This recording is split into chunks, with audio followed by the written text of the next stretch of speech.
महत्वाची बातमी समोर येते। राष्ट्रकुल क्रीडा स्पर्धेतील भारताच्या यशाचा आनंद साजरा करण्यासाठी भारतीय खेळाडू एका रेस्टॉरंटमध्ये एकत्र आले असताना नॅपकिनवर छापलेल्या भारताच्या अपूर्ण नकाशाकडे त्यांचं लक्ष गेलं।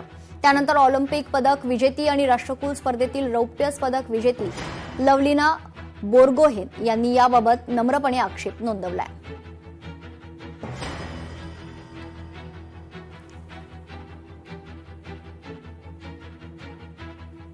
थोड़ा सा बुरा लगा, ये इंडिया मैप में हमारे नॉर्थ ईस्ट नहीं है। बाहर भी वहाँ लगा हुआ है कि हमारे भारत का मैप को कट कर दिया। हम नॉर्थ ईस्ट वालों के लिए बहुत नॉर्थ ईस्ट भी नहीं है। और एक चीज then I will also point out कि कश्मीर भी पुरानी है। So please make sure that this is amended because we know that you have India's interest at heart.